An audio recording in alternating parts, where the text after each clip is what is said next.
started training classes, governance, civil services.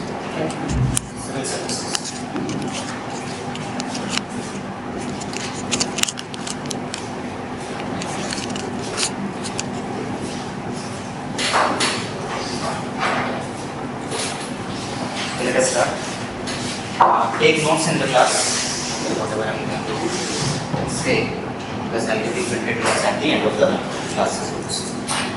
So the first topic that we will start our discussion with is concepts of ethics, morals, and values. These are the similar terms which are used interchangeably in common language, but there are technical differences between them. So let us start with ethics. Ethics comes from the Greek word ethos, okay, which means custom or way of life, a habit or way of life. Okay. So if you have to define ethics, ethics refers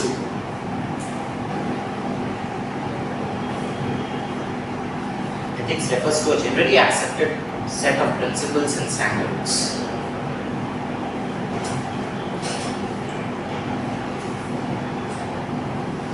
Generally accepted set of principles and standards used by an individual,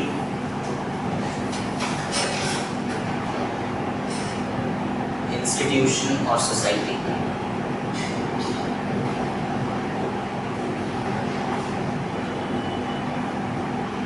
By an individual, institution, or society to determine the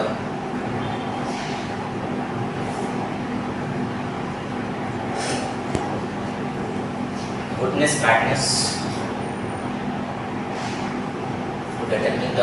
badness, or rightness, wrongness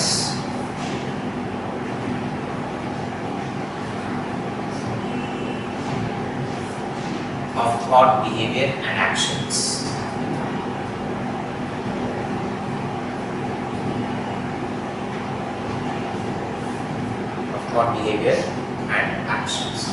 Okay, so what is ethics? Ethics is a generally accepted set of principles and standards. Okay, it is generally accepted. It means that ethics has universal acceptance. Okay, it is rational, it is objective. There is no subjectivity regarding it. Used by an individual, institution, or society. So it is used at three levels. It can be used by one individual, it can be used by an institution, as well as by the society. For what purpose?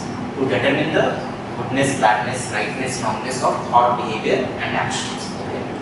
Ethics is essentially about making the right choices. Ethics helps us, knowledge of ethics helps us in making the right choices.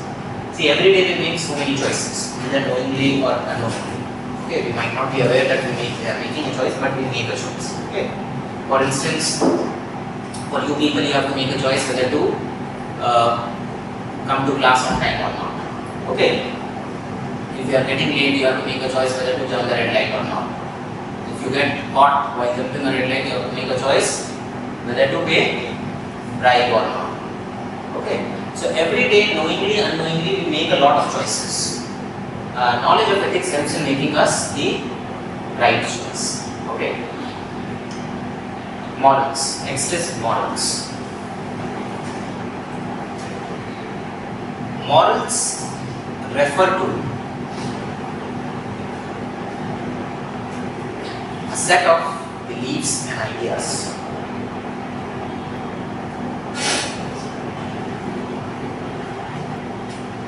Morals refer to a set of beliefs or ideas used by an individual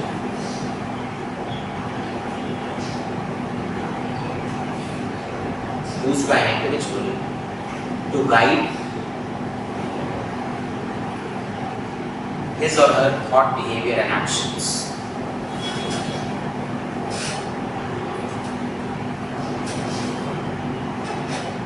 Guide his or her thought, behavior, and actions.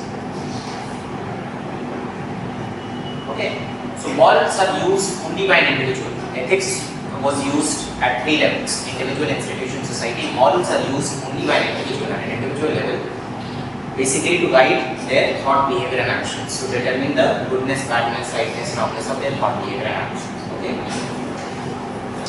Now morals are subjective. Okay, it will vary from individual to individual. Okay, we will discuss examples later. Third is values.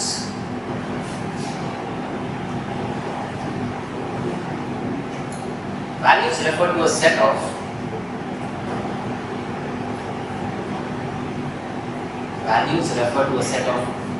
enduring beliefs,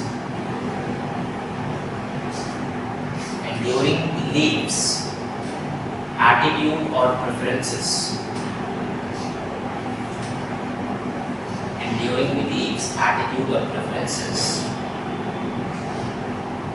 used by a collective entity.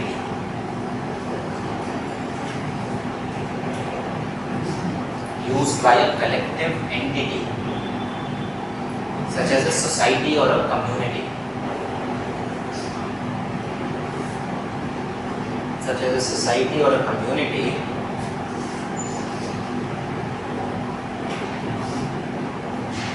To determine the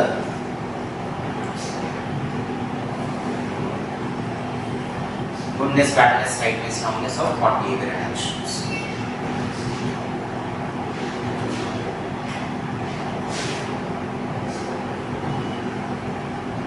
The goodness, badness, rightness, wrongness of thought, behavior and actions. Okay, so values क्या है? Values are a set of enduring beliefs and preferences and attitude used by a collective entity. Values are used only by a collective entity, such as a society or a community. Okay, it is not used by an individual. Okay. The purpose or objective of all these three concepts, ethics, morals and values, is the same: to guide their thought, behavior and actions, and to determine the goodness, badness, rightness, wrongness of thought, behavior and actions. What is the difference? Ethics is used at three levels: individual, institution, society. Morals are used only at an individual level, and values are used only at a collective level, okay, at the level of society or community. Okay, ethics are rational. They are objective. So जितने भी ethical principles हैं, ethical theories हैं, they are rational, they are objective, they have universal acceptance. Okay. Whereas morals and values are subjective. Morals differ from individual to individual, values differ from society to society and from community to community. Okay. Let us discuss few examples. For example, ethics के examples क्या हो जाएंगे? We will read about different normative ethical theories later. Okay, we will read about teleological theory, deontological theory, etc. Okay, these theories and the principles which are prescribed by these theories, they have universal acceptance. Okay, and they are used by individual, institution as well as society. So those are examples of ethics. If you talk of values, I told that values are subjective. They differ from society to society and from community to community. For instance, Western societies are based on a different set of values. Western societies are based on values of individualism. Okay, individualism means they give more significance, they give more importance to individual liberty, individual freedom. Individual rights are more important than rights of the state. Okay. Then there is something called achievement norms in Western societies. Your status in the society, in a Western society, depends on your merit. Those are meritocratic societies. On the other hand, if you talk of Oriental societies or Eastern societies such as India, okay, these are based on principles of collectivism. Okay? Your collective identity is more important than your individual identity. So these societies are characterized by what is known as ascriptive norms. Okay? Western societies में achievement norms थे, Eastern societies में we have ascriptive norms. Ascriptive norm means your position in the society is ascribed to your subnational identity, not your merit. Okay? So your subnational identity can be your class, caste, religion, ethnicity, etc. Okay. Similarly, different communities have different value systems, and different religions have their own personal laws. Islam has its own personal law, Hindus have their own personal laws, Christians have their own personal laws. And these personal laws codify the value system of that religion. Okay, different caste groups or different tribes, they have their own system of values. Okay.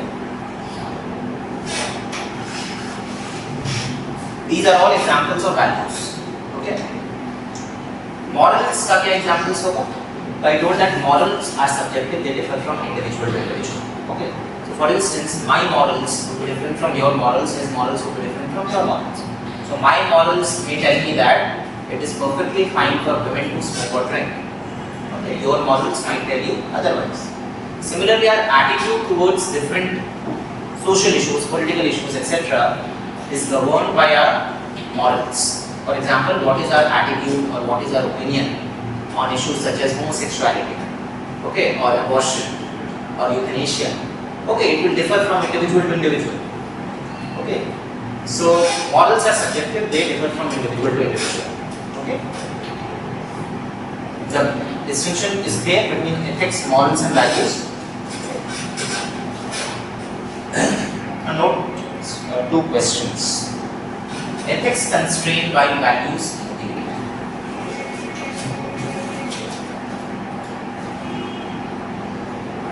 Ethics constrain while values motivate.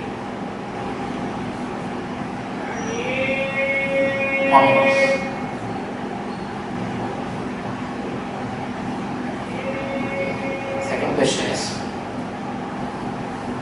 ethics is the systematic examination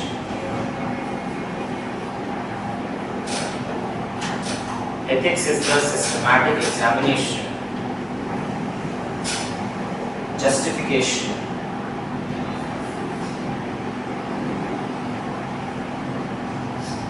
and critical analysis of morals and values.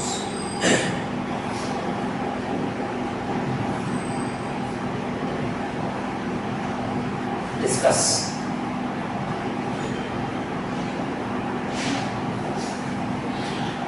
Okay, so first question is ethics constrained by values motivate. Anything? I mean, what will you write? The question comes, ethics constrained by values motivate, comment. First of all, the question is comment. So, you can agree with the statement or you can disagree with the statement. It depends on you. Okay, so in any answer, you have to highlight both the sides of the picture. Okay. If you agree, how? If you don't agree, how? Okay. So you agree with the statement? Ethics constrained by values motivate. What does this statement mean? Basically, right, ethics prohibit every community to act in a subjective manner. But values promote them to act in a subjective manner. Do whatever the things they think which is right. Okay, can you think of an example? Again, ethics paper is all about examples. You have to write as little theory and then you have to focus on examples. So, what kind of examples can you do? Same example. So, in Western society, it is free to it's free for women to smoke at home, but in Indian society, it is not. This is means if we consider ethics. That example I gave in the context of values, not in the context of ethics. Ethics is something which has universal acceptance. You know, the ethical theories and principles they are not subjective. Values are subjective. They differ from society to society. So the example that you are giving and that we discussed was in the context of values, not in the context of ethics. So then give the example of patriarchal societies. As a society, we are following the democratic societies. We are the democratic societies. As values, which are individual based. So, as far as the females are concerned, so because of patriarchal societies, they are subordinate to males. That is part of it. That is an example of values. Our value system is such that it encourages patriarchal behavior, Yes. because of which women are relegated to a subordinate status as compared to men. Yes, but then too, females are too motivated. They can be motivated. They have values. By that values, they can consider as equal to male. So gender parity is the universal ethics, but in West Asian countries, women will not be treated with same as men. It's Asian societies, particularly India. West Asian societies. Okay. Anything else? Any other example that you can think of? So there's a refugee, so now we are having shelter to refugees. In that case, as per the UN norms, I mean, it should be accepted globally. It's a norm that every country should provide shelter sort of thing for the refugees, which should be followed. But from the value point of view, in India, few might accept and few don't accept. In a particular society, let's say in the northeastern state, a few communities might not accept. I mean, as a community sort of thing, their values are their values are different from the other communities, which is not permissible from their point of view. Like giving shelter to the refugees or is not that much good. So it's an environmental level. Developed countries will think like to save the environment to conserve it, but developed countries do not agree. See, whatever examples you people are giving, all those are examples of subjectivity in values across different cultures. Okay. So Western and Eastern. यहाँ पर ethics का clear नहीं हो रहा है कि how does ethics constrain our behavior. Okay. See, the difference between ethics and values is essentially the difference between means and an end.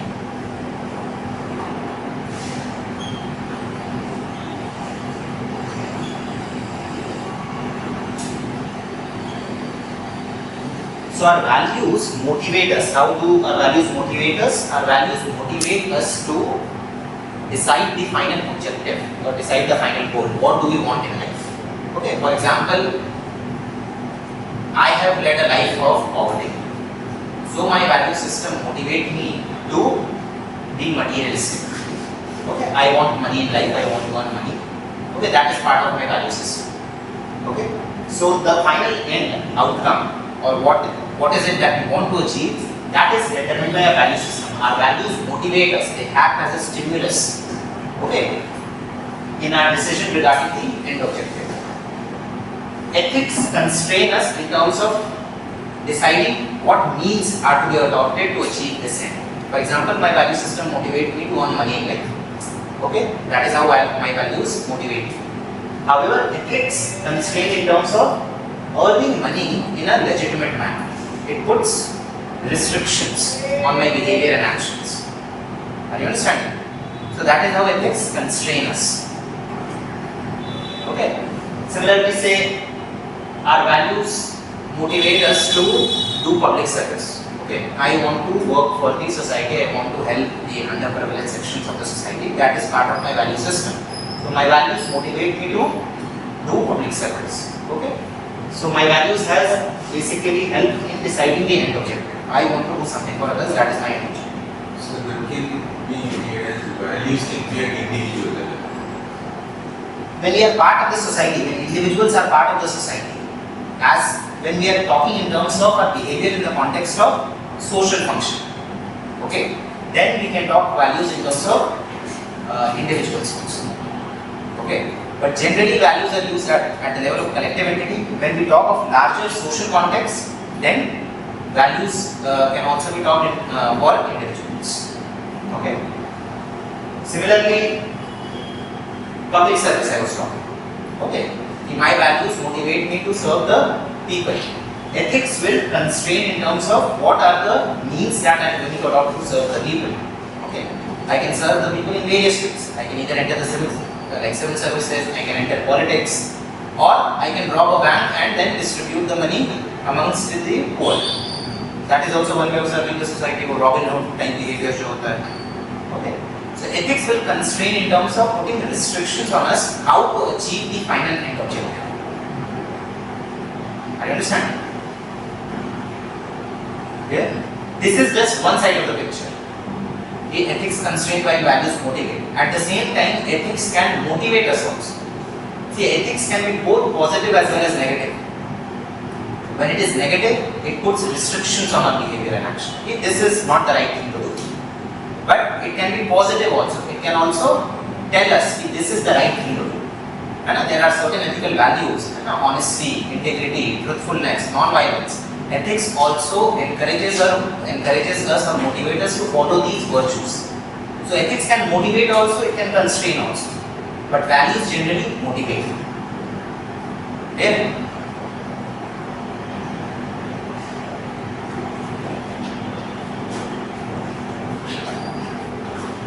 Next question, Karan.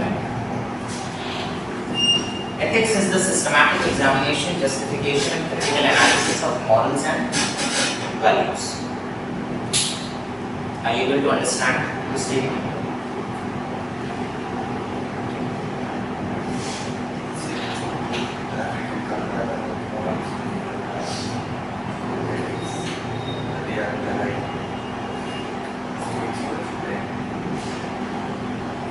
Okay.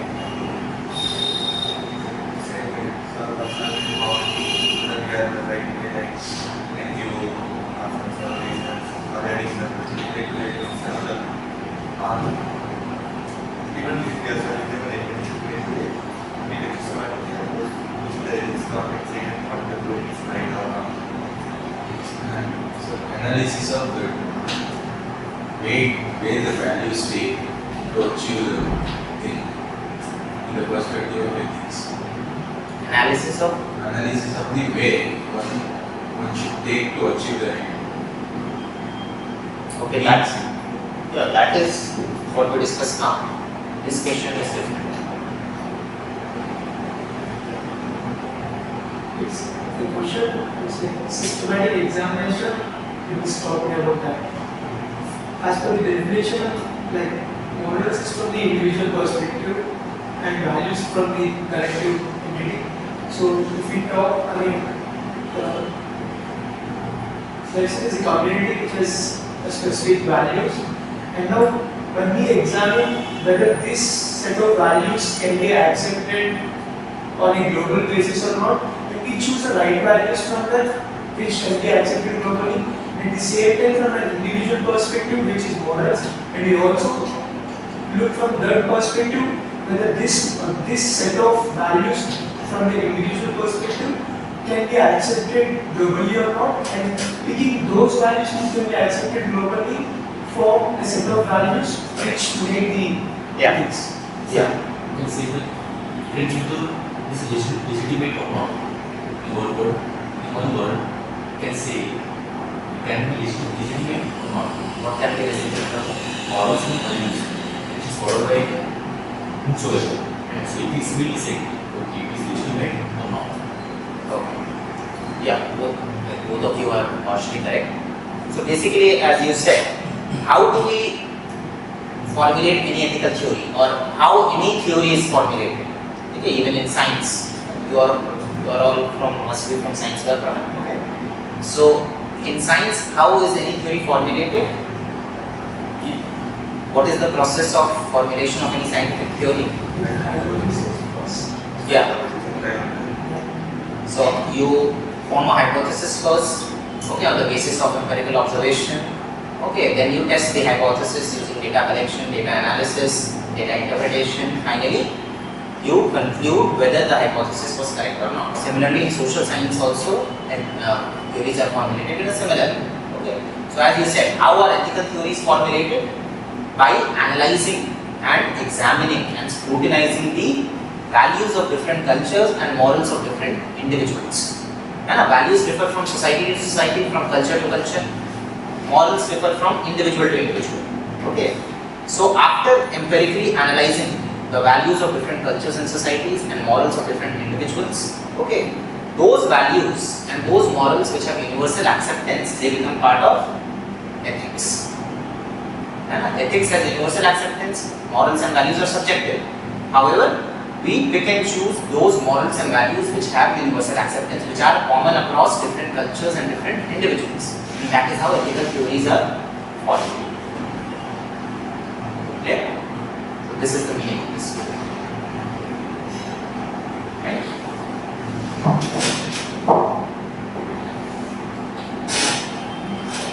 Okay. So we have discussed the same. In common language, ethics, morals and values are used interchangeably. We say he is an ethical person, he is a moral person. Okay. So in common language it is used interchangeably. Only if a question comes, what is the difference between ethics, morals and values, then make the distinction. Okay. Otherwise, I mean, if you are writing any other answer, okay, you can use them interchangeably. Ethics, morals, values. Okay.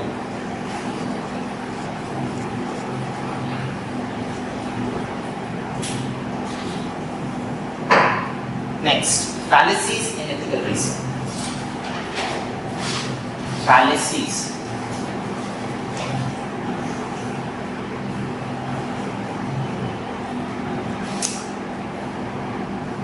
So yesterday I told you the meaning of fallacy. What does a fallacy mean?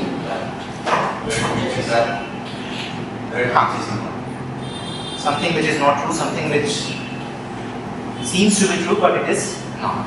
Okay. So many times, see again, ethics is a very multi-dimensional concept. It is very difficult to define ethics, although we have defined ethics for the purpose of examination. But again, it's a very ambiguous, it's a very expansive concept. So it is much easier to define what ethics is not than what ethics is. Okay, so moral fallacies in ethical reasoning will deal with what ethics is not. Okay, first is ethics and culture. Ethics and culture. And the fallacy is known as moral conventionalism.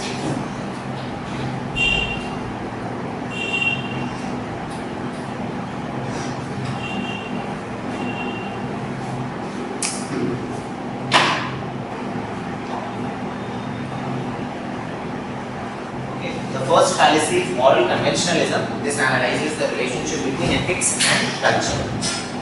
What commits this fallacy? Moral conventionalism, right? One commits this fallacy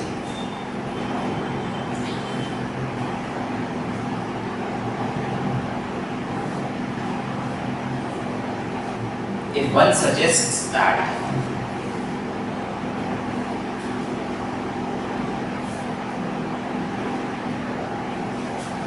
acceptance by the society.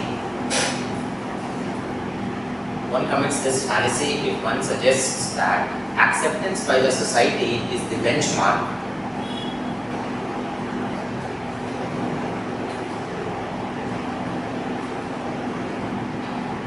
to assess the morality of an action.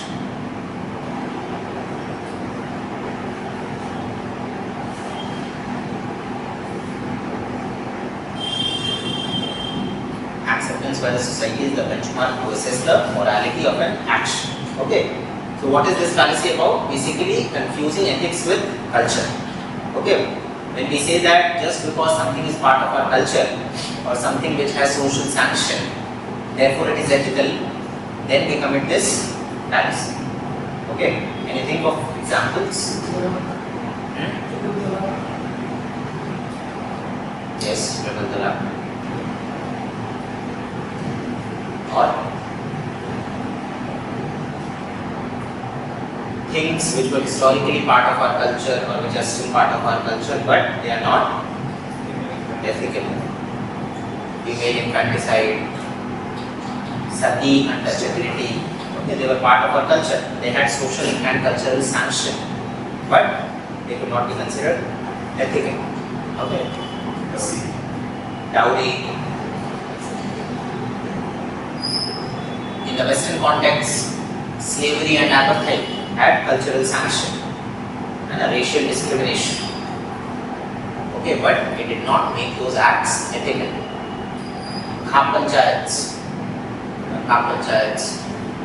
They also have cultural acceptance. Okay, but should have to be negative. generally it is used in a negative sense. That something negative that has cultural sanction. Okay, and we try to justify that action by saying that it is acceptable as society.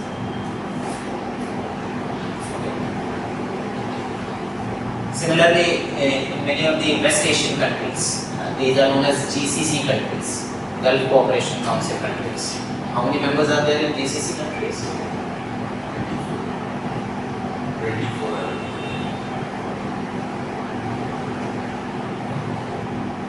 Just the 5 or 6 countries in the Arabian Peninsula, Saudi Arabia, Oman, UAE, Kuwait, Bahrain.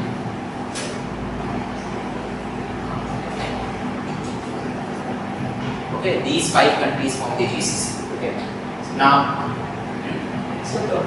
Oman is the third.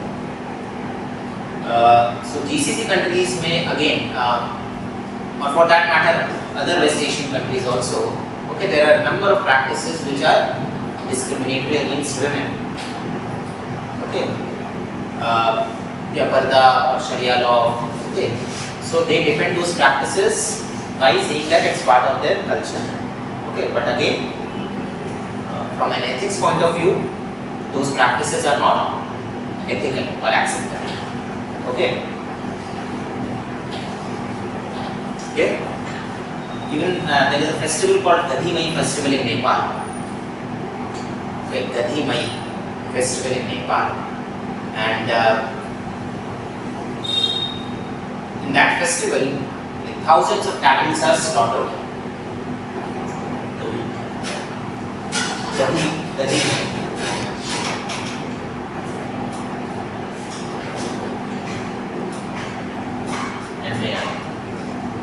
Okay. So again, Nepal justifies this festival invoking its culture and heritage and society norms. Okay. However, it cannot be by any stretch of the imagination. It cannot be considered as. Okay. Next is moral legalism. Next fallacy. So this fallacy was moral conventionalism. This analyzes the relationship between ethics and culture. Second is moral legalism. This analyzes the relationship between ethics and law. Okay.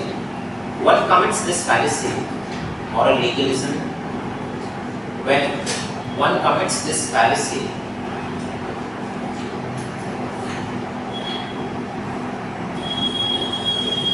if one suggests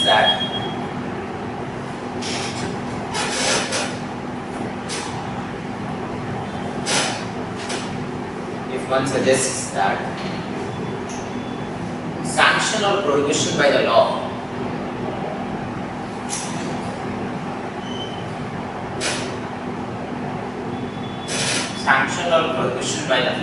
is the benchmark to assess the morality of an action.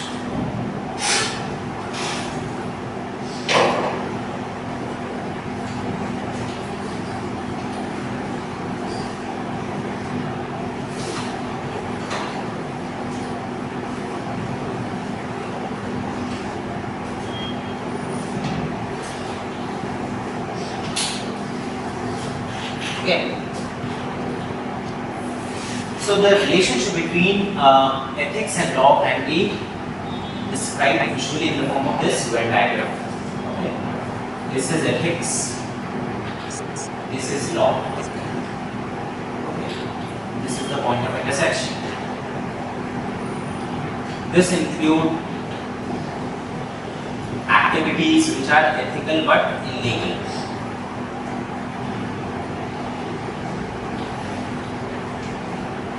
This includes activities which are legal but unethical.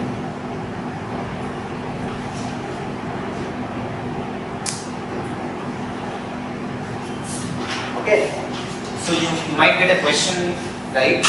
what is ethical can be illegal and what is legal can be unethical.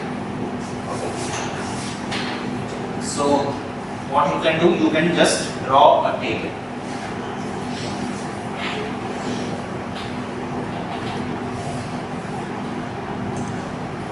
Ethics and law use करके how many combinations are possible?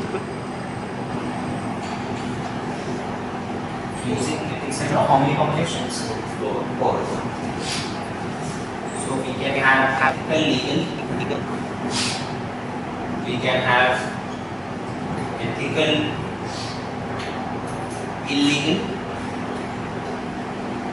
We can have unethical, legal, and we can have unethical,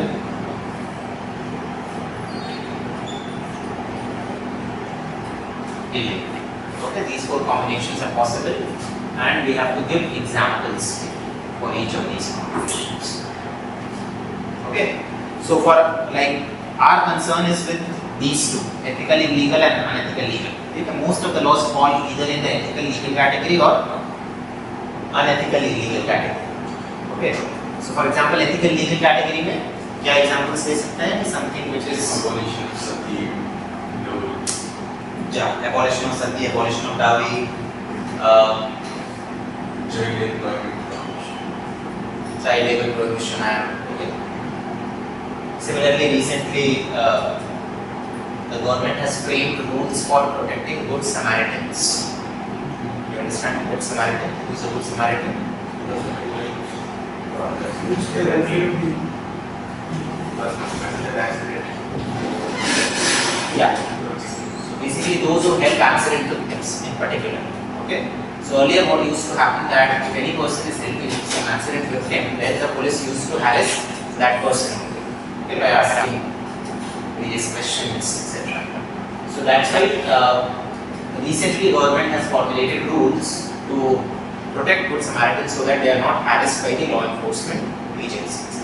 So it is an example of a law which promotes ethical behavior on part of citizens. Okay. Ethical illegal.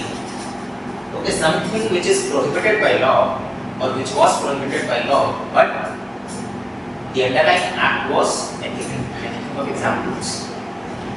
Something which is prohibited by law, but ethically the act is considered to be acceptable. क्या example दे सकते हैं?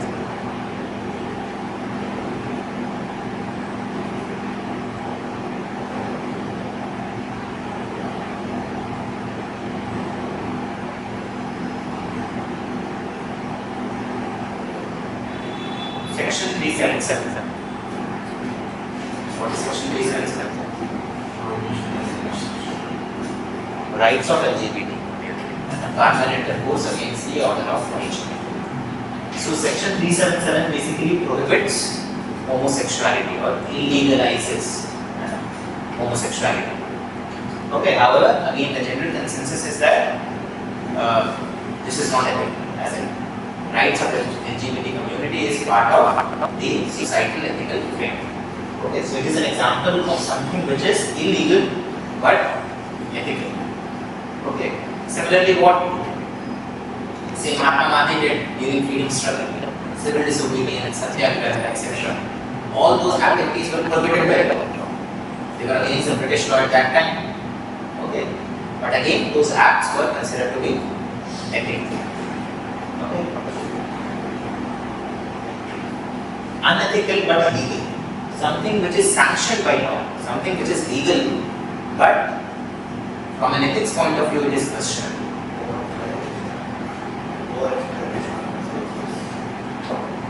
Which law we have?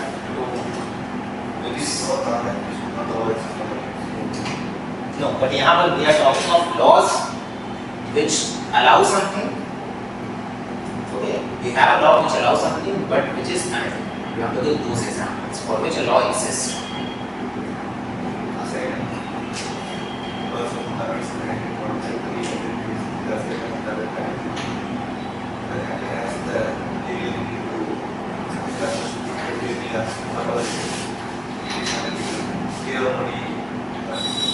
Why it is unethical? You are saying giving asylum to people who are seeking asylum is unethical. It is why in their country they are taken to other countries. Okay, you are talking of those people, like the fugitives, basically. It's a refugee deportation. Okay, yeah. Refugee deportation. Refugee deportation. Okay, yes.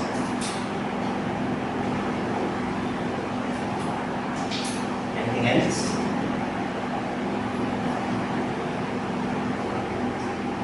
You can also give the example of section 124A of IPC, which deals with sedition. Section 124A of IPC dealing with sedition. So basically sedition, what does sedition mean? Selling property. Against this. Sort of thing. Spreading disaffection against the state, not criticizing. Spreading disaffection against the state. So sedition law or section 124A of IPC is a colonial era law. It's a British law. Basically the British used it to suppress freedom of speech and expression, to suppress the masses. Okay. And after independence we have continued with sedition law basically to curtail the freedom of speech and expression. Okay. Of individuals who do not agree with the government. Is it still there? Yes, it's still there. Recently, those arrested under sedition law, Kanhaiya Kumar, JNU student president, and Kumar Khalid. But she wasn't. But like what they did was. So, section 124A of IPC, even there was a law a few years back, section 66A of ITI. Okay, that law has been struck down recently by Supreme Court. Okay, so it was also an example of something which was legal but unethical. Because it was being misused to harass people. What was section 66A? Of IT Information Technology Act. Basically, it stated that if any individual is using any electronic medium, okay, for spreading communication or a message that causes inconvenience or annoyance to other person or community, then that person can be prosecuted. Okay. Now again, the language of the act or the language of that section was very ambiguous, causing annoyance, causing inconvenience. Okay, something which is causing annoyance to you might not cause annoyance to me. Yeah, that's what I'm saying. With that act, this section 66A of IT Act, it was being misused to curb the freedom of speech and expression. In fact, one of the first incidents of misuse of the act took place in Maharashtra. Yeah. When two girls, they had written on their Facebook post, there was Maharashtra ban because of the death of Bal Thackeray. Okay, and then they had questioned why the entire Maharashtra, why ban is being observed in the entire state, and because of that, people are a lot of inconvenience has to be faced by the people. And then she was arrested under section 66A of the ITI Act. Okay, so that's why again. That was just one of the starting incidents. That law was misused numerous times. Okay, in a number of states. RTI can be interpreted. RTI? Yes. Right? It's illegal. It is useful and unethical way to harass someone. See again, you have to analyze the net effect of an act. Every act is subject to misuse. Okay, for every law is subject to misuse. But whether the misuse is an exception or the norm. And RTI misuse is an exception, not the norm. In section 66A of IT Act, misuse was the norm. That's why it was struck down by Supreme Court. So I can exams they will consider the merit of that particular. Yeah, so you'll have to consider only those acts where the negative outweighs the positive. Are you understand?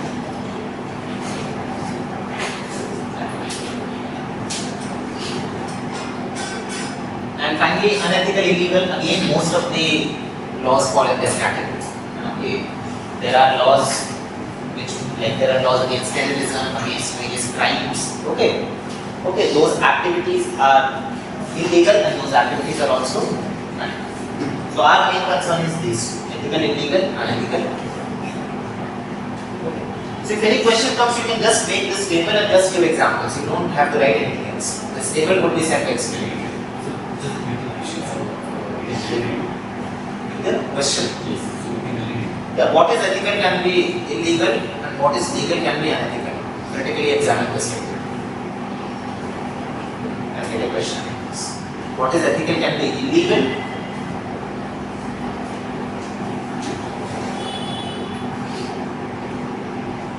and what is legal can be unethical.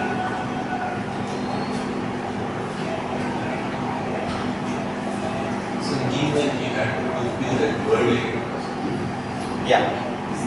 Is there execution? You don't have to fulfill, you don't have to exceed the word limit. If you are able to communicate what you want to communicate in 50 words or 70 words, it's fine. So if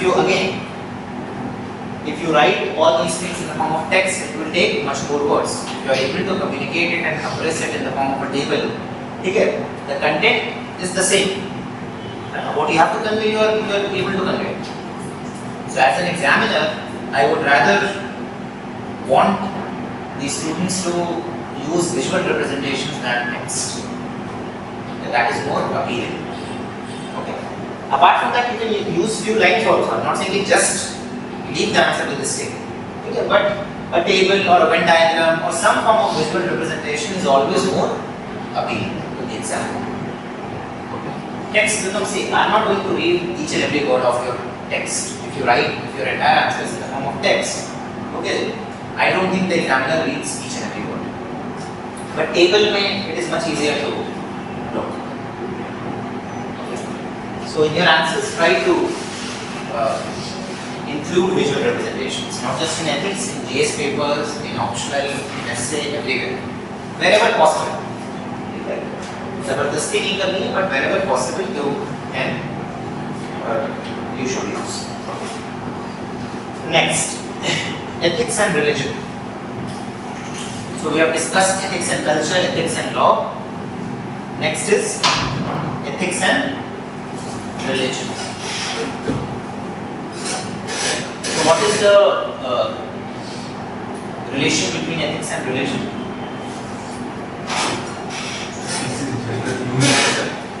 Okay. Religious norms are not universal. The religious norms are not universal. Some religious norms. Okay. Anything else?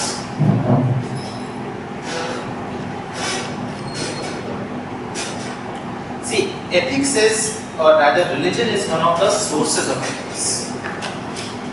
Religion जो है, religious texts and religious teachings, they are one of the sources of ethics. In fact, we have a different branch within ethics. There is a different branch called religious ethics, which focuses on religion and religious teachings and what are the ethical principles that different religions teach us. Okay. Now the problem is not with religion or with religious literature or religious values. The problem is misinterpretation of religion.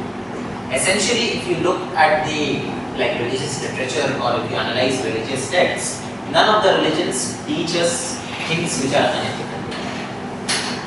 Okay, it is a misinterpretation of the religious text that gives rise to unethical activities. Okay, for instance, the fundamental cause of Islamic fundamentalism or Islamic jihad is what? What is the fundamental reason for, say, instability in West Asia or Islamic fundamentalism? It's already regarding Al-Saud who misinterpreted it. It has to be. Quran and Or it has to be Sunni. I mean, So these are the ones who should rule the superior community, and all the other communities are inferior to them, and they should be the leaders and they should be the rulers of the. This was something which he explained. He interpreted in that fashion. That is one of the reasons. There should be only one religion, that is It's not written in Quran. See, the fundamental cause, as you were saying, if you analyze the root cause of terrorism or Islamic terrorism or Islamic fundamentalism or the entire instability in West Asia, the root cause is Shia-Sunni conflict. Okay. In fact, the rise of ISIS, Islamic State, can also be traced to Shia-Sunni conflict in Iraq. Okay. And again, Shia-Sunni conflict, the roots of Shia-Sunni conflict can be traced to misinterpretation of religious text, Islamic religious text. Okay. The proponents like the Shias, they gave a particular interpretation, and the Sunnis, they gave a particular interpretation of Quran. Okay. So the Sunnis believe that after Prophet Muhammad's death, okay, one of his advisors should become the Caliph of Islam, the religious head of Islam. Whereas the Shias wanted his brother-in-law to become the new prophet, to become the new Caliph. Okay, so there were disagreements regarding the interpretation of what Prophet had written in Quran, Prophet Muhammad. Okay. So most of the problems arise because of misinterpretation of religious text, misinterpretation of religious literature. Okay. Similarly, right-wing fundamentalism, Islamic fundamentalism is just one part. In recent times, there has been increase in right-wing fundamentalism in India, cow vigilantism, and war actions, etc.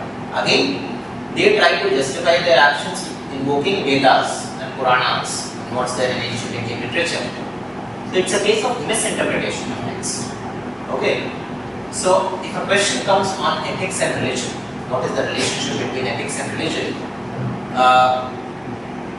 Religion is one of the sources of ethics, and most of the religions teach us ethical values. Okay. However, it is misinterpretation of religion that leads to unethical activities, and then you should give examples to show misinterpretation of religion, how religion is misinterpreted, it is misused by vested interests to create conflicts. Okay? Ethics and religion. So religion per se is not the problem. Okay, misuse of religion is the problem. Okay. Essentially, see, all the religions teach us the same values: universal brotherhood, equality, tolerance. None of the religions teach us bad things. Okay? ये fallacy. This is just relation between ethics and religion. Ethics and religion. यहाँ पर अगर थोड़ा if you stretch the argument, the fallacy could be that when you confuse ethics with religion, whatever is written in the religious text, whatever is written in the religious literature, okay, they are ethical. Okay. So here, basically, you have the religious texts have to be interpreted in a progressive and a liberal manner. Can you understand? Because those texts were written in a particular context in ancient times. The context has changed. So those texts should not be interpreted literally. Okay, if you have read modern Indian history, जब socio-cultural reforms हो रहे थे, the Renaissance, the Indian Renaissance that took place, okay, so there were two category of people, okay, कौन थे? religious. Yeah, within religious reformers there were reformists and revivalists. Okay. So reformists, they provided a liberal interpretation of religious texts. Revivalists, they focused on literal interpretation in a very limited parochial manner. Okay, so yeah, so revivalists basically they confused ethics with religion. literal interpretation of religious texts. Reformists, they provided a progressive interpretation. Okay, the fallacy here is when you confuse literal interpretation of religion with ethics. Okay, religious texts have to be interpreted in the context of changing times, okay, and given a modern and progressive interpretation. Okay.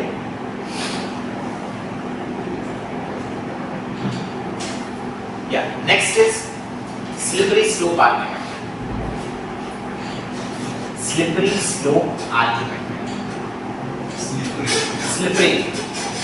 You slip. Slippery slope argument. It's a fallacy.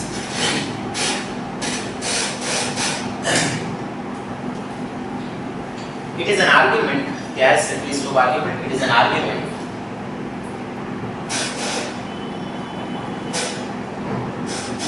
that an action is morally impermissible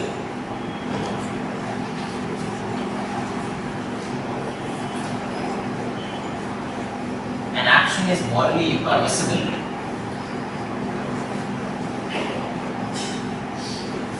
not because it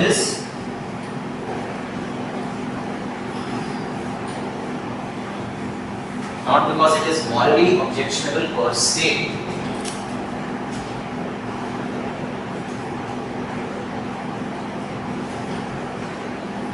not because it is morally objectionable per se, but it will lead to a series of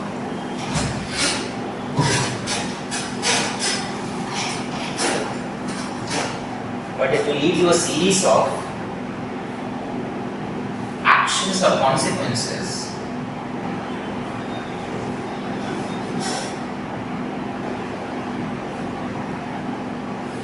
that would be morally objectionable. Series of actions or consequences that would be morally objectionable. Okay. So, what is the slippery slope argument? It is an argument that an action is not morally impermissible, or an action is morally impermissible not because it is morally objectionable per se, but it will lead to a series of consequences or outcomes that would be morally objectionable. For example, if we follow the slippery slope argument, we would have an objection with A, not because A is morally objectionable per se, but A will lead to B, B will lead to C, C will lead to D, and D is morally objectionable. Therefore, A should not be morally allowed. You understand? So it is a kind of extrapolation of an argument without any empirical validity. We say that if we do this, this will lead to this, this will lead to this. Therefore, we should not do this. Okay. For example, euthanasia. Euthanasia, one of the arguments against euthanasia is that if we allow euthanasia, you understand euthanasia? If we allow euthanasia, it will lead to involuntary killings or murders. And again, there is no empirical basis to show this. It is sort of extrapolating or stretching your argument. Okay. So euthanasia is not morally objectionable per se, but what is morally objectionable? That it will lead to involuntary killings or murders, for which there is no empirical validity, there is no empirical proof. Okay. Similarly, one of the arguments for not allowing sex education in school is that if sex education is allowed in school, it will lead to rampant sexual promiscuity. Sexual promiscuity means the unethical behavior on part of the youth. So, we are as a India, it's not applicable in the Indian society. But as we are talking about the Western society, it's applicable to but that's what I'm saying. In India, the argument against sex education is this: the conservative sections of the society, they give an argument that sex education should not be allowed in school, because if it is allowed in schools, then it will lead to rampant sexual promiscuity. Are you understanding? So they do not have a problem with sex education per se, but they are assuming that if it is allowed, then it will lead to certain consequences, for which again there is no empirical proof. It will be for a certain period of time. After a certain period of time, it will be in a proper way of progress. नहीं, even for certain period of time also that will happen, उसका कोई proof नहीं है, वो होगा ही नहीं, या वो होगा उसका कोई evidence नहीं, you are just imagining. It's a rational thing. So if you are allowing something, teaching something, for a certain period of time, it will have an ambiguity or a crisis-like situation. If people in a situation not mature at that time, but a particular period of time, the particular section of that age, so they will have an progressive maturity. After some period of time, they will enter the second phase. Yeah, but your initial assumption only is questionable. You are assuming that if it will happen, then it will lead to a certain set of actions. It may be in any case. We have Again, internationally, if you see example, there is no evidence. Those countries where sex education was introduced, there was no evidence to show that it led to such incidents. Okay, things were happening earlier also, things will continue to happen even after introduction of sex education also. Because of introduction of sex education, it will lead to certain kind of behavior. There is no empirical proof across the world. Okay, it's inside our head. Okay. So again, it's basically extrapolation of your imagination. You are on a slippery slope. Understand? You don't know where to stop. Okay.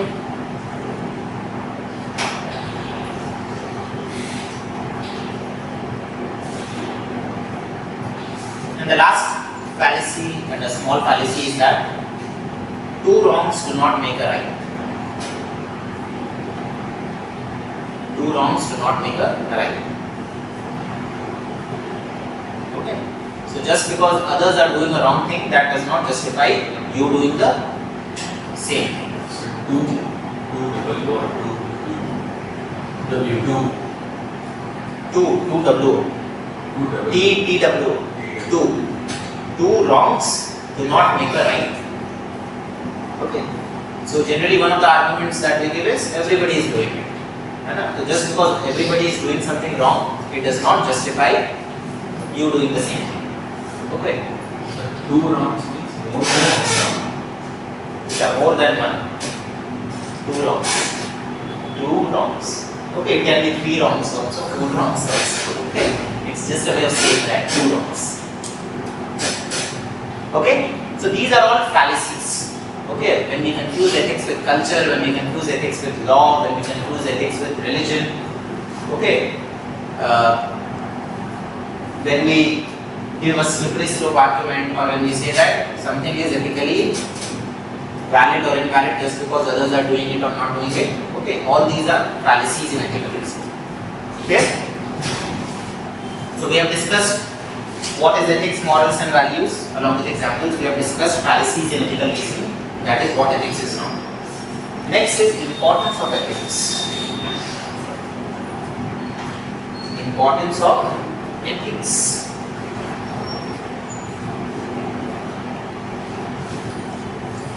Why do we need ethics at all? Why do we need to know about ethics, read about ethics? Okay, why is ethics important? The importance of ethics can be analyzed at two levels.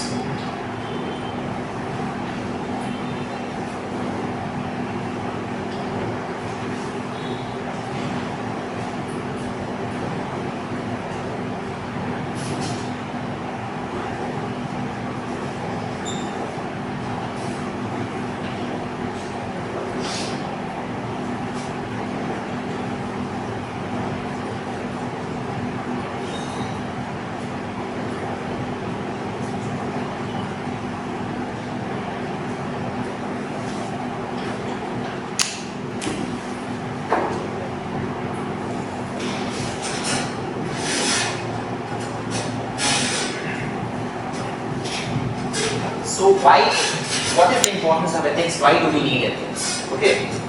So importance of ethics can be analyzed at an individual level and at a society level. Okay. At an individual level further, ethics can have intrinsic importance or instrumental importance. Intrinsic means, ethics is an end in itself. It has its intrinsic importance. It is important as a principle. It is important to be ethical. And instrumental means it is an instrument to achieve something else. It is a means to achieve something else. Okay. So at an individual level, first of all, let us talk about the importance of ethics at an individual level. What is the intrinsic importance of ethics? It is universally accepted. It is universally accepted, and ethics is needed to live a good and fulfilling life. Okay, to lead a virtuous life. Okay, what distinguishes human beings from animals is their conscience. Understand conscience? Your internal voice. Okay, and that conscience, that internal voice basically stimulates you towards taking ethical decisions. Okay, human beings are thinking, rational, choosing creatures, unlike animals. And what distinguishes human beings from animals is ethics, their ability to follow ethics. Okay, so at an individual level, ethics is intrinsically important as human beings for achieving self-actualization, for achieving self-realization. It is important to follow ethical conduct. Okay, that is the intrinsic importance. Okay, you can write a quote of Aristotle. In considering why I should be ethical,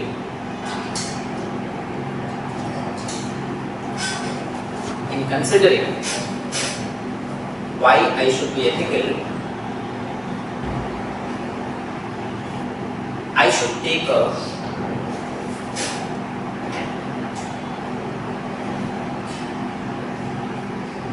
long-term view of myself.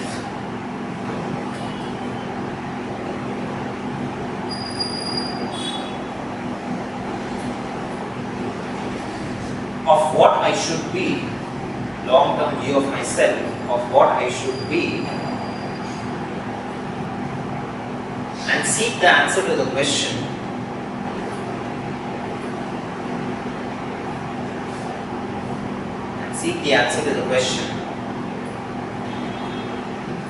of what I should do in that light, of what I should do in that light.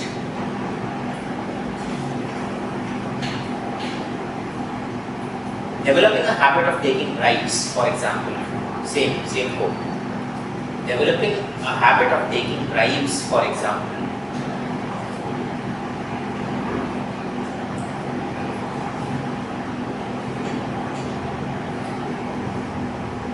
will corrupt my very being.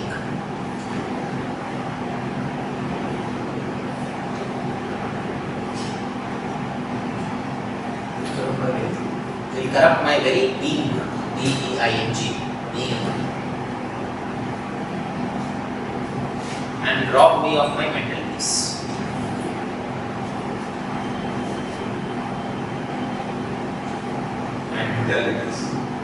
Mental peace, and rob me of my mental peace. Okay, so basically this quote, this is a quote by Aristotle. Okay, this quote sort of highlights the importance of ethics in human life. Why as human beings we should follow ethics. Okay, so again you should try to include such quotes in your answers. You might not be able to remember each and every word of the quote. Okay, it's quite a long quote, but again, if you are able to convey the essence of the quote, okay, that is more than enough. That is more than enough. Okay, so this is the intrinsic importance that ethics is needed at an individual level to lead a fulfilling life, to lead a good life, to lead a virtuous life, to achieve self-realization and self-actualization. The instrumental importance is that knowledge of ethics helps us in resolving ethical dilemmas. Okay, knowledge of ethics helps individuals to resolve ethical dilemmas. Whenever you are facing an ethical dilemma, if you are aware of different ethical theories, okay, and different dimensions of ethics, then you will be able to resolve ethical ethical dilemmas in a much more systematic manner. So that is the instrumental importance, that knowledge of ethics is a means towards achieving something else. Resolution of ethical dilemmas. Yeah? So this is importance of ethics at an individual level. Second is importance of ethics at societal level. Why do we need ethics at a societal level?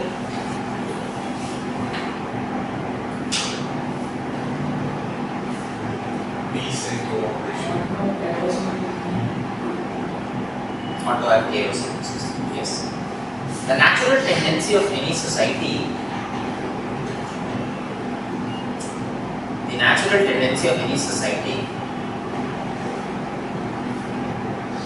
is towards entropy.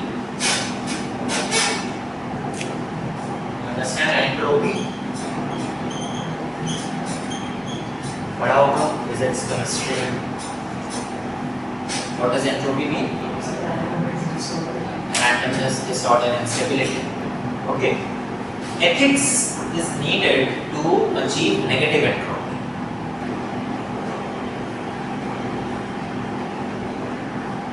Okay, ethics is needed to achieve negative entropy.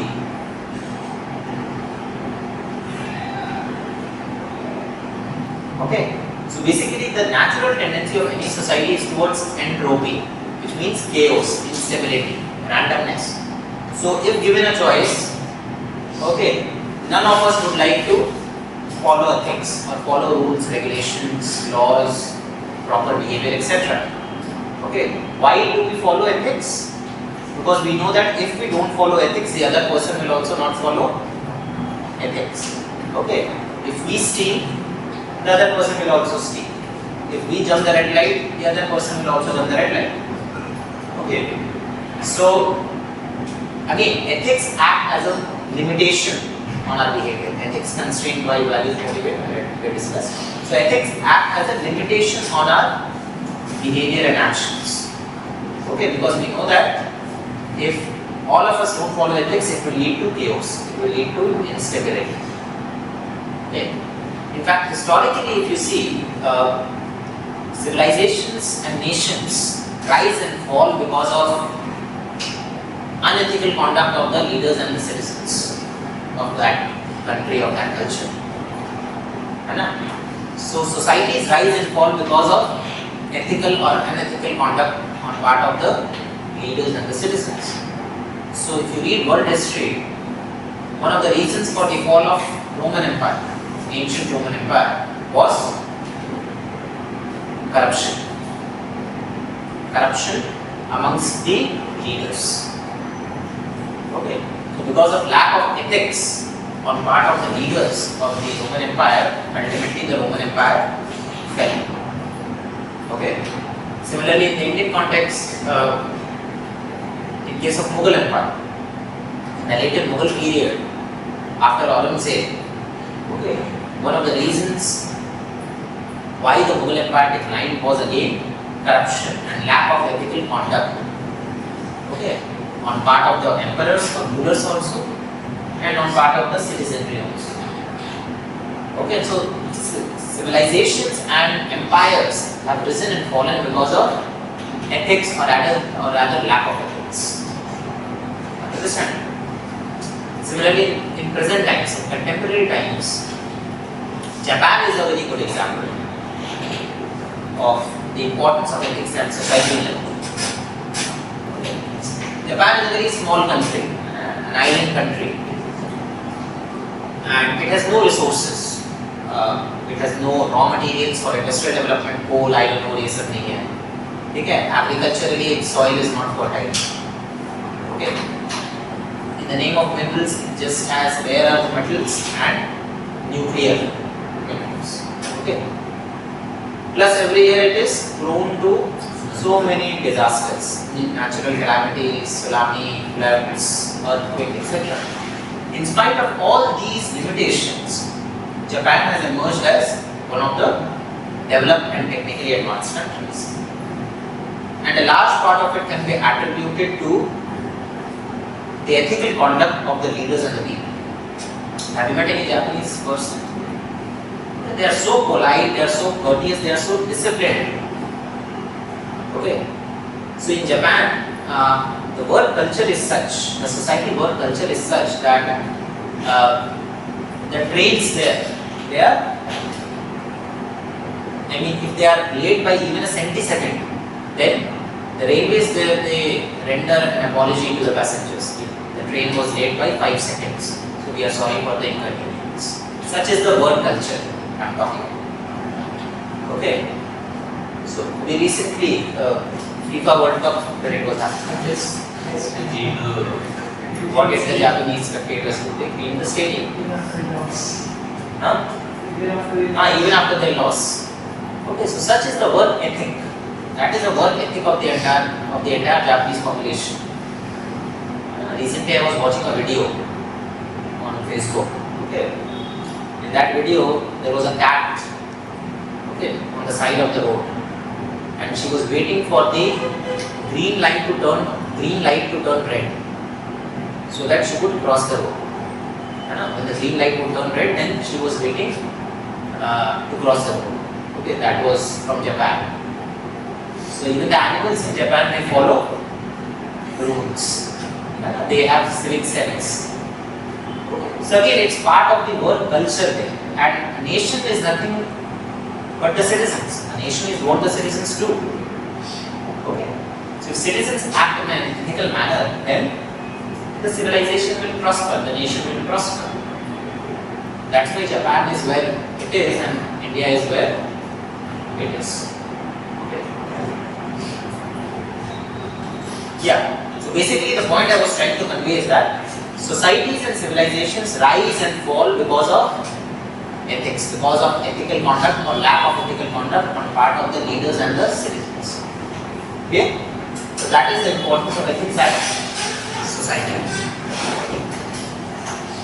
See again, if any question comes, you have to give these common examples. You don't have to write theory in ethics. You have to focus on examples, importance of ethics in individual life, examples, importance of ethics at society level, examples. Plus you have to relate it to current developments. For example, say the question comes, what is the importance of ethics in human life? Okay. Current development से कैसे relate करिएगा? How will you relate this question to whatever is happening around us in contemporary times? Newspaper तो ठीक है, but what will you write? Like if this question comes, how will you relate it to current development? What will you write? In current times, how is ethics important? We can talk about the laws which have been brought, basically the primary sort of take commitment to the taking and giving priorities also. So that as these laws which What is the city count?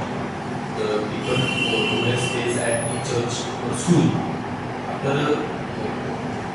before doing their homes, they actually clean that particular school. So that reflects their values. Yeah, so basically in contemporary times, ethics is needed on part of all the stakeholders to achieve the objectives of inclusive and sustainable development. Okay, so the contemporary language क्या है? Inclusive and sustainable development. हर चीज के लिए कि how it will help in achieving inclusive and sustainable development. Okay, so how ethics or following ethics by different stakeholders, by the government, by the private sector, by the civil society and citizens in general, by the media, all these are stakeholders. Yesterday we talked about the idea of governance, and I told that governance is a collective problem solving activity. A number of stakeholders are involved. Government is there, private sector or markets are there, civil society, citizens groups are there, media is there. So ethics is needed on part of all these institutions, by the government, by the private sector, by the public, civil society, citizens, by the media, to achieve the objectives of good governance, to achieve the objectives of inclusive and sustainable development. Then you can give examples. For example, the objectives of Swachh Bharat mission cannot be achieved until unless citizens contribute, until unless citizens behave in an ethical manner. They stop littering in the public. And similarly, corruption cannot be eliminated till the time people stop paying bribes, the amendment that you were talking about. Okay, so again, all these stakeholders have a responsibility to act ethically. Then only inclusive and sustainable development can be achieved. Okay, so any question में contemporary orientation रखना है, which means social behavior. which needs behavioral change. Yeah. For that, the ethical fiber of the society needs to be strengthened. Ethical fiber of all the stakeholders needs to be strengthened. Okay? So that is the importance of ethics. So any question on importance of ethics, apart from the theory that we have discussed, try to relate it to contemporary times. How in contemporary times ethics is very important.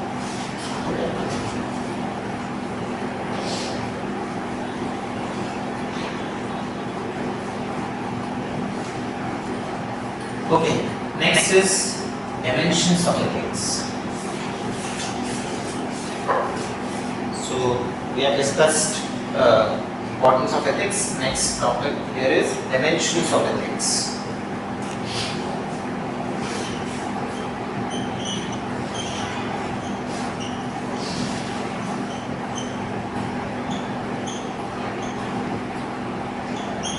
So there are three dimensions of ethics: meta-ethics, normative ethics, and applied ethics. Okay, so let us discuss them one by one. First is meta-ethics. Meta-ethics. It is a branch of ethics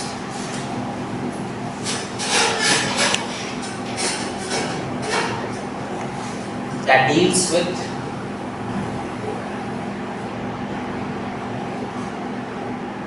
larger philosophical questions.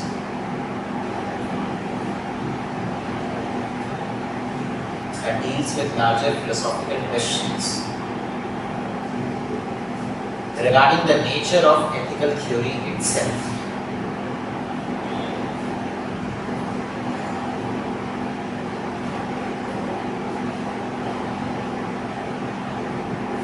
Regarding the nature of ethical theory itself. Okay, so meta-ethics deals with larger philosophical questions regarding the nature of ethical theory itself. Okay, for example, it deals with questions such as what is good, what is bad, what is right, what is wrong. ये जो larger philosophy है underlying ethics, meta-ethics deals with that. Okay, for instance, in Indian literature, which text deals with these philosophical questions? Ancient history पढ़ा है?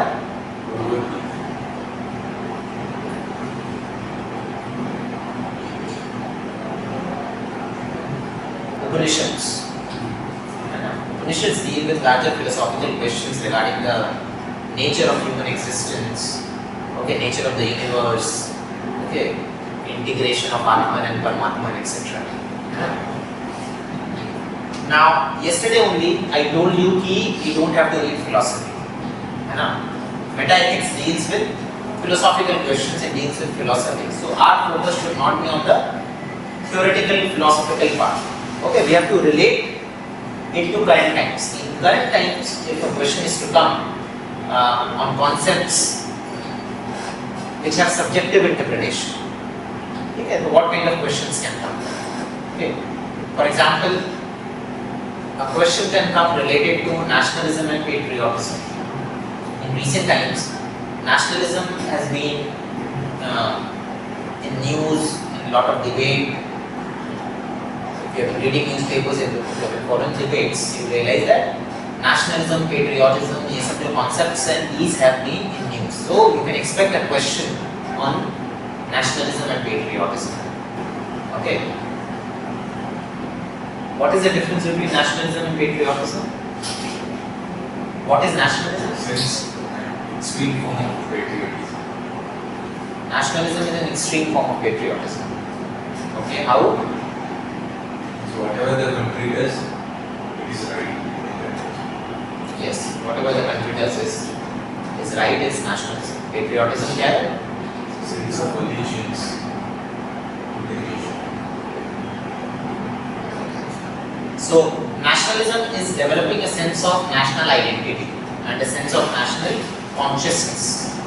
Okay, and as you said, a nationalist supports his or her country irrespective of what it does. Blind support to the country. My country is the best. That is what a nationalist does. Patriotism, on the other hand, is rational or reasoned support to the country. So a nationalist supports the country for anything that it does, and a patriot supports his or her country on the basis of merit of the case. Okay, it's not blind support. Okay. So in modern contemporary times, nationalism emerged when? When did nationalism emerge? Nationalism as a sense of collective identity, as a sense of collective consciousness. When did it start to emerge? Struggle for independence. Yeah, so basically after the socio-cultural and religious reforms. Before that, Indians did not have a sense of identity, they did not have a sense of national consciousness. And that was one of the primary reasons why such a small company such as East India Company was able to consolidate its political rule over it. Okay. Similarly, you can get a question on nationalism and regionalism. Okay, what is nationalism and regionalism? Are they in conflict with each other? Can they be reconciled? Okay, you can get a question on nationalism and regionalism. Okay. So how will you approach the question? Is there an inherent conflict between nationalism and regionalism, or can they be reconciled? What is regionalism? Sense whichever the region they belong to, which is a part of the nation, they show allegiance to it. Showing allegiance to a particular region, you are saying. Particular influence in particular region. Particular influence in particular region. Particular influence. What kind of influence? Can be of religious, social, arguments, language-wise, can be. So what are the different manifestations of regionalism? What are the different, in what forms regionalism manifests itself? Linguism, or rather linguistic chauvinism, is one manifestation. Or ethnicism, ethnic conflicts, or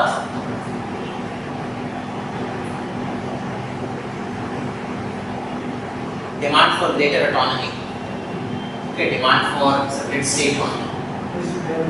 Nation. Separate nation. Yeah, that is an extreme form of regionalism. That is secessionism. Where you develop secessionist tendencies. Okay, you want to break away from the nation. Okay, interstate river water disputes is another form of regionalism. Okay, then sons of the soil policy, sons of the soil doctrine is another form of regionalism. You have heard of sons of the soil doctrine? What is it?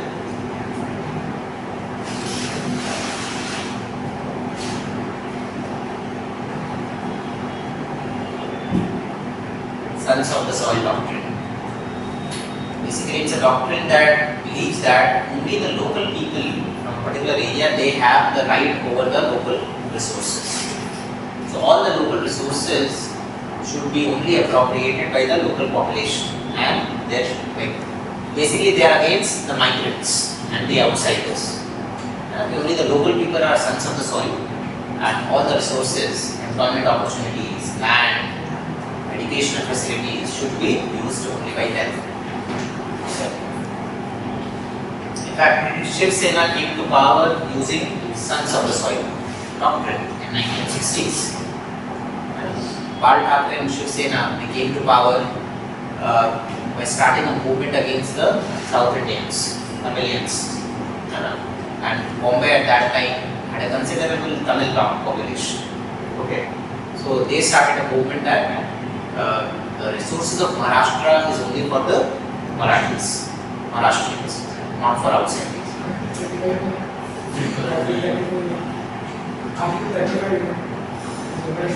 Kashmir is a special case, so generally we don't discuss Kashmir when we talk of regionalism because it has a very specific history.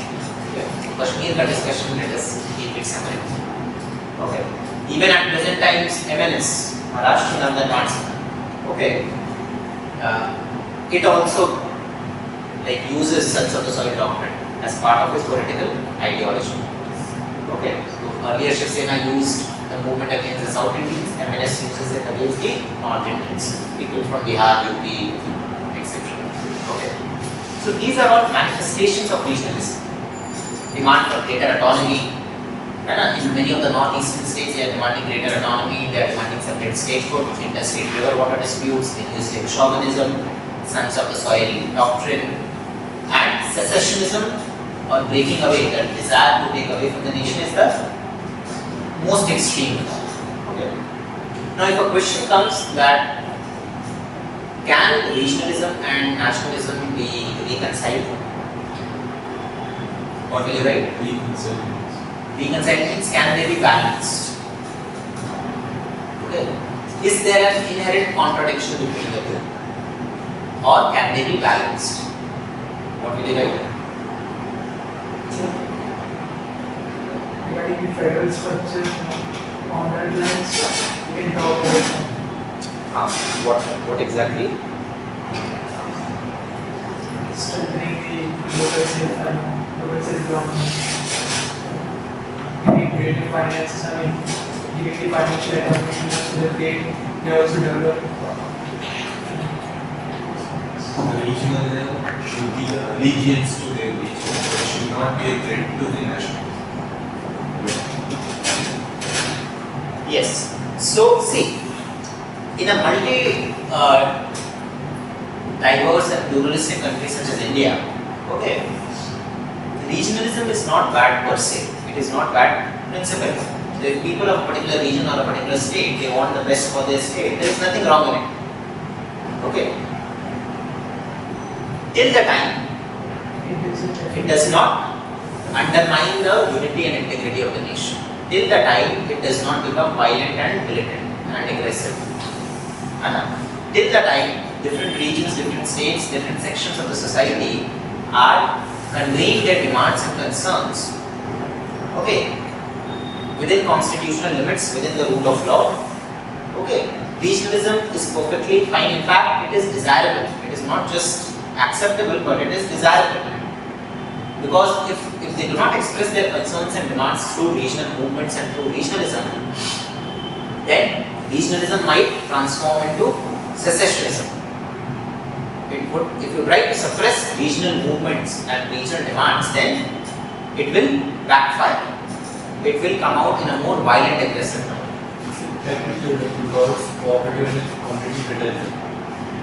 Yeah. So one of the solutions to ensure that regionalism does not become secessionism is to bring about cooperative federalism. As we were saying, giving greater power to states, to local bodies, because that autonomy dena hai. Okay. So there is no inherent contradiction. In fact, we have so many like provisions within the constitution and within laws to accommodate different regional tendencies. So we have Article 370, we have Article 371. Article 371 के अंदर we have special provisions for different regions, for different states. For Maharashtra, for Gujarat, earlier for Telangana was there, for northeastern states are there. Okay, we have 5th and 6th scheduled areas. 5th scheduled areas and 6th scheduled areas have special provisions for tribal regions. Okay, so already accommodation of like different regional tendencies and different regional demands and concerns, it's part of our constitution and law. So there is no inherent contradiction. Okay, till the time Regional movements, they do not undermine our unity and integrity, they do not become violent and aggressive, they can be reconciled. Okay, and how they can be reconciled? Through cooperative federalism. Okay, by respecting the autonomy of states, like by giving more power to local governments, by implementing 73rd and 74th Amendment in letter and spirit. Okay, all these would be solutions to balance regionalism and nationalism. Okay, so you can expect a question on these topics because these issues have been in news in recent times: nationalism, patriotism, regionalism, etc. Okay. Okay. Ethical skepticism. Next is ethical skepticism. अभी हम लोग Meta ethics का ही बात कर रहे हैं. Meta ethics में the next topic is ethical skepticism.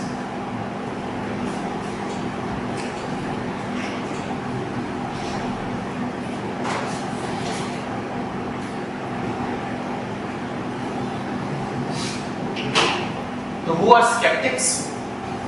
You understand skepticism?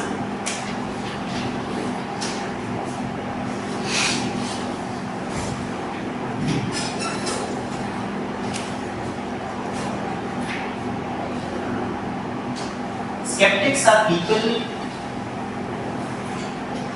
who do not believe in a particular thing. They are cynical. They reject a particular philosophy. Skeptics. Okay. Ethical skeptics are those people who believe that it is not possible to follow ethics in human life. They are skeptical, cynical about ethics. Okay. So ethical skepticism is a philosophy that believes that it is not possible to follow ethics in human life. Now within ethical skeptics there are two categories of people. The first category of people believe that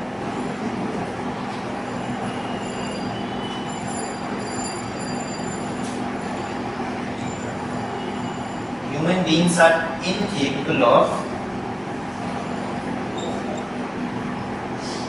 following ethics.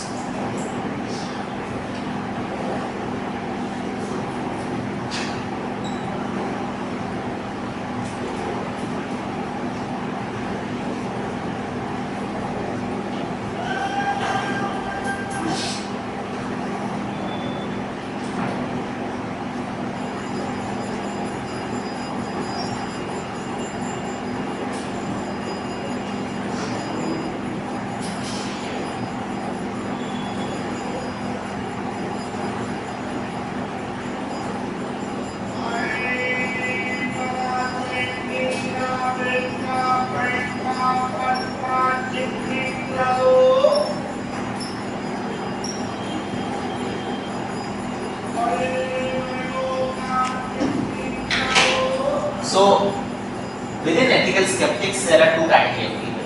The first category of ethical skeptics, they believe that human beings are incapable of following ethics. They are not capable of following ethics at all. Okay. Second category of people believe that although human beings are capable, but they are not able to follow ethics because of two reasons. Okay. So let us discuss. First category of ethical skeptics are those who believe that human beings are incapable of following ethics. Okay. Now they base their philosophy on something called psychological egoism. Why human beings are incapable of following ethics?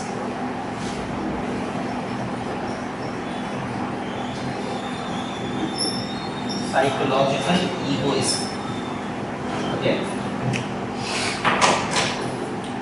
So they believe that human beings follow basically what in philosophy is known as psychological egoism. Basically, psychological egoism believes that human beings are inherently selfish, and all they want is to maximize their self-interest. They indulge in self-preservation. Okay. So, again, the proponents of psychological egoism believe that altruism is an illusion. Altruism, you understand? Doing good to others is an illusion. There is no such thing as a selfless act. You understand? So this is what the first category of ethical skeptics who have based their philosophy on the psychological egoism. They believe that human beings are incapable of following ethics because they are inherently selfish. They want to maximize their self-interest. Okay, and there is no such thing as a selfless act. Altruism is an illusion. Okay, altruism exists नहीं करता है. Okay, that's why they are skeptical about ethics. Okay. The second category of people, or the second category of ethical skeptics, they believe that although human beings are capable of following ethics, okay, however they are not able to. Why? First, because of ethical relativism. Now there is this concept called ethical relativism, ethical absolutism, and ethical realism.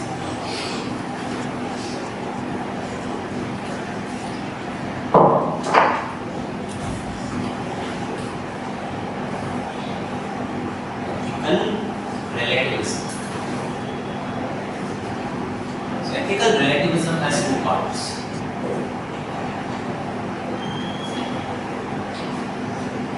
Moral relativism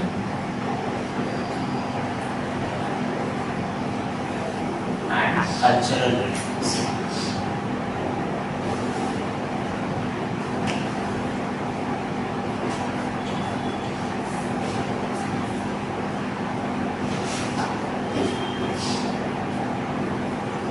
Okay. So ethical, first of all, let us try to understand what ethical relativism is. Ethical relativism is a philosophy. Ethical relativism is a philosophy that believes that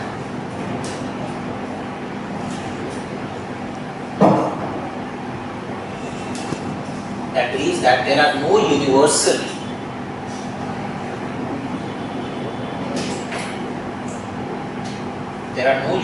ethical standards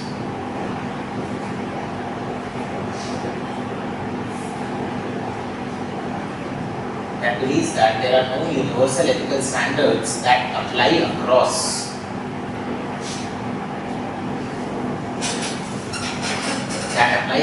different cultures and individuals.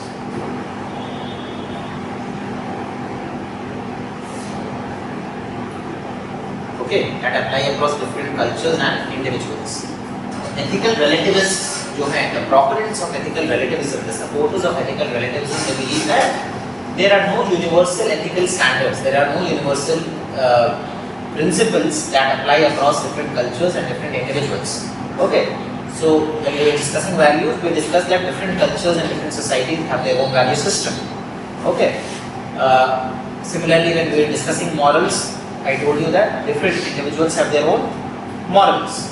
So ethical relativists believe that all the values are subjective and all the morals are subjective. As in, कोई universal value है नहीं. There are no universal values at all. Okay, and there are no universal morals at all. Okay, so cultural relativism का क्या मतलब है? Values differ across different cultures. There are no universal values that are applicable across different cultures. And moral relativism means that morals differ from individual to individual. There are no universal morals which apply across all individuals. Okay. The contemporary view is that although values differ from culture to culture, we have discussed those examples, and morals differ from individual to individual, at the same time there are certain universal values and morals which have universal acceptance. Okay, so the contemporary thinkers, they have rejected ethical relativism. Okay, for example, we have something called UDHR, Universal Declaration of Human Rights, UN UDHR. Now the values which have been outlined in UDHR, those are universal values. Okay, for example, right to life, right to liberty, equality, brotherhood, and all these are values which have been codified in UDHR. Now no society or culture can say that no, our culture does not allow us to follow these values. Are you understanding? Similarly, we have something called international covenant on civil and political rights. And it's an international convention, international treaty, UN का. Now it gives civil and political rights, or it outlines civil and political rights which need to be given to people of different countries. For example, freedom of speech and expression, rights of minorities, right to privacy, right to self-determination. Okay, so all these are rights which have universal acceptance. No culture or no country can hide behind its cultural norms to say that we do not believe in these values. I understand. So for example, there are authoritarian countries such as Russia, China, North Korea, etc. They do not give freedom of speech and expression to their people, to their citizens, saying that it's not part of their political culture. So again, ethical relativists would support such a move. However, the general consensus is that you cannot hide behind your culture to do things which are ethically unacceptable. Okay. Similarly, at an individual level, there are certain universal values: honesty, non-violence. Okay, principle of beneficence. Beneficence means doing good to others. Okay, truthfulness. Now, आप भी कह सकते हैं कि no, I do not believe in honesty. My morals do not allow me to speak the truth. Are you understanding? These are universal values, okay, which ought to be followed by all individuals. So basically, in contemporary times, both cultural relativism as well as moral relativism has been rejected. Are you understanding? While there is agreement to an extent, that to an extent values differ from culture to culture, morals differ from individual to individual, but at the same time there are universal values and morals that should be universally applied across different cultures and individuals. Clear?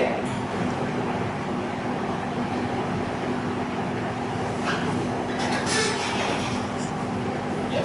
In fact, in Jainism there is a philosophy called Anekantavada philosophy. We have heard of Anekantavada philosophy.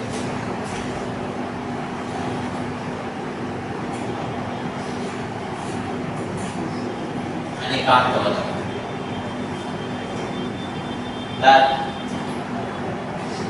truth has many dimensions. Basically, every phenomenon has multiple dimensions. Anek means many, multiple dimension. Okay. So whatever we see is a perspective, not the reality. Whatever we hear is an opinion, not a fact. Okay. So basically, our perception of reality is based on the basis of our subjective experience. Whatever we have experienced, we start to see reality on the basis of our subjective experience. Okay, so that is what moral relativists say, that there is no such thing as universal truth. Okay, that is how they try to justify their ideology.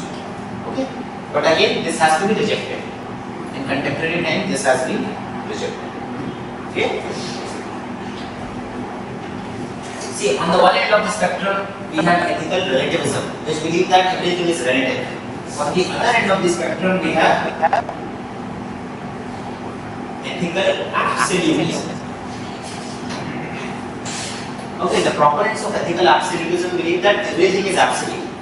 Okay, there are absolute values which ought to be followed across different cultures and individuals. Okay. And in the middle we have something called ethical realism, which is a mix of ethical relativism and ethical absolutism. So always the correct path is the middle path, in examination as well as in life. So on one end of the spectrum we have ethical relativism, which has been rejected. On the other end of the spectrum we have ethical absolutism, that everything is absolute. Okay, it also has been rejected. What has been accepted is ethical realism, which is a mix of ethical relativism and ethical absolutism. Okay. So ethical realism, वही believe करता है, which I told you. They believe that there are values which differ across cultures and individuals. At the same time, there are universal values. Okay. So again, if any question comes on ethical relativism or ethical realism, give examples. Okay, how there are certain universal values, UDHRI, International Covenant on Civil and Political Rights. Give those examples to show that there are certain universal values. Okay. Yeah. So basically, we were discussing ethical skepticism. So the second category of ethical skeptics, they believe that although human beings are capable of following ethics, but they are not able to because of first is ethical relativism. They believe that there are no universal values. So how can human beings be ethical? We do not know what does being ethical mean, which are the values which should be followed at a cultural level and at an individual level. So because of ethical relativism, it is not possible for human beings to follow ethics because there are no universal ethical values. Clear? The second reason why ethical skeptics believe that human beings are incapable or human beings are not able to follow ethics is the philosophy of determinism and free will. Okay? So according to this philosophy, like the supporters of this philosophy, they say that human beings are not autonomous agents. Okay? Everything is predetermined. Are you understanding? Human beings are not autonomous agents, everything is predetermined, and whatever they are doing because of the instructions of a higher entity, of a higher power. So I am doing a particular action because I have been instructed by God to do it. There is a higher power. I do not have free will. I am not an autonomous agent. Okay, therefore I cannot be held accountable. I cannot be held morally accountable for my action. I understand. This is the philosophy of determinism and free will. Everything is predetermined. I am not a free agent. I am not an autonomous agent. Whatever I am doing because God has asked me to do, and therefore I cannot be held morally accountable for my action. Again, in ancient Indian philosophy, which sect believe in this? Fatalists. Fatalists are not a sect. Fatalists mean that you leave everything on destiny. But they are not a sect. There is a particular sect. Ajivika sect. Yes. And Ajivika sect believed in this doctrine of predeterminism. Niyati doctrine. Niyati doctrine.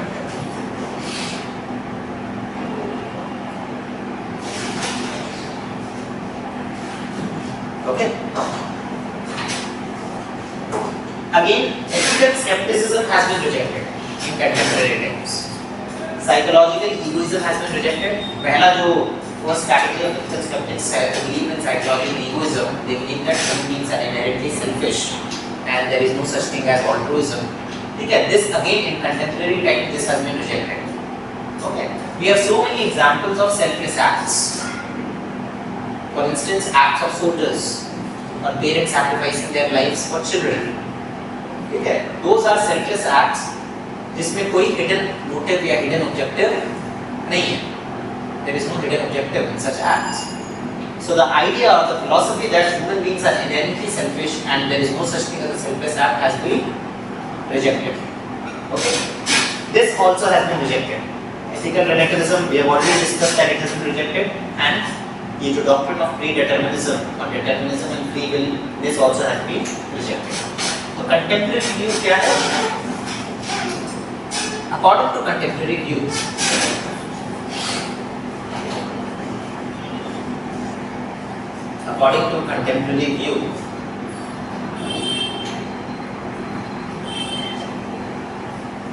the morality of any action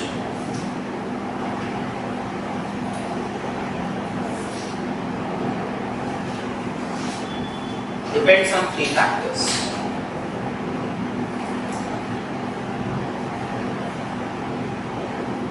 The morality of any action depends on three factors. First, voluntary or involuntary nature of the action.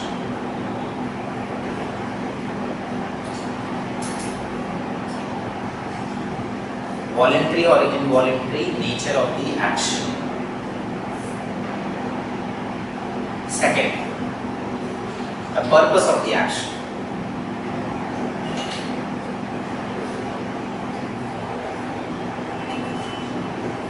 And third, the circumstances of the action.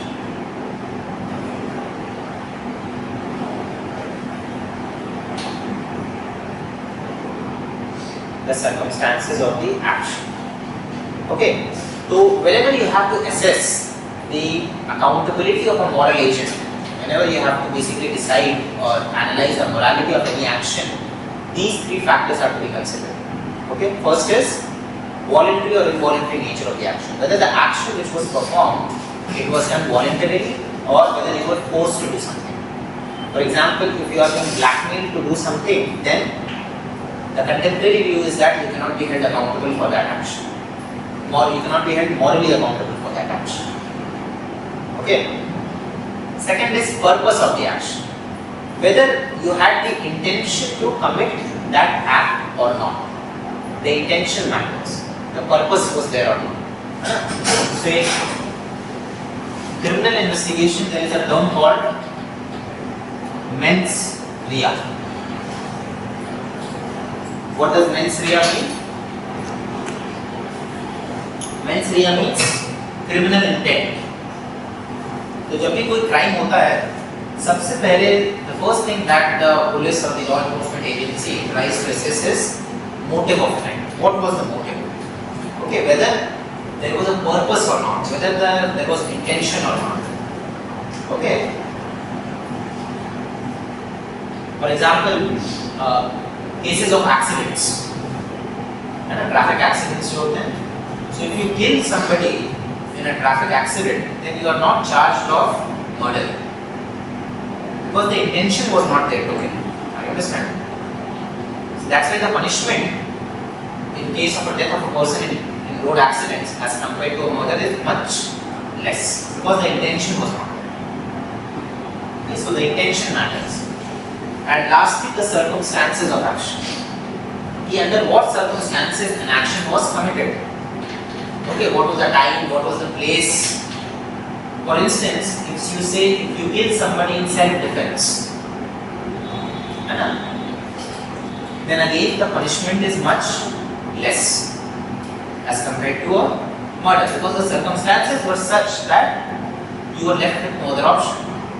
Either if you would have killed that person would have killed. Okay. So in contemporary times, while assessing the morality of any action, whenever we have to assess whether an action is moral or not, and we have to fix accountability of moral agents, moral agent means any individual, then these three factors have to be considered. Voluntary or involuntary, nature of the action, purpose of the action and circumstances of the action. Okay? Any doubts?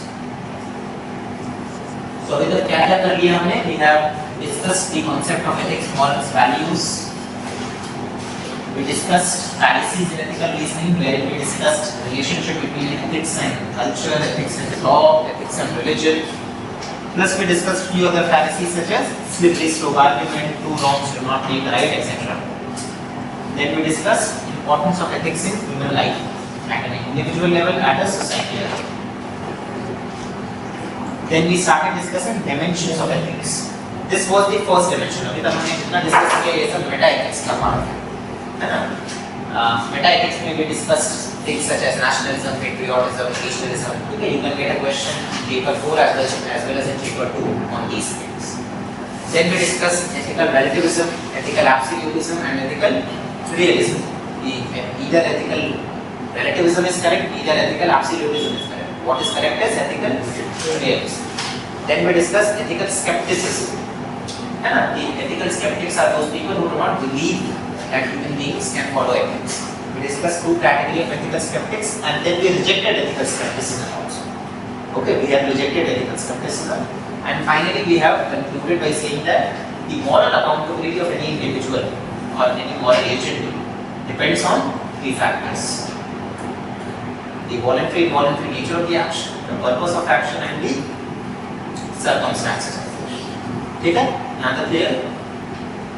Now we'll start with the second dimension of ethics, which is normative ethics. अच्छा ethics खत्म हो गया? Normative ethics. We'll take a break for 10 minutes and then we'll meet at 12:55.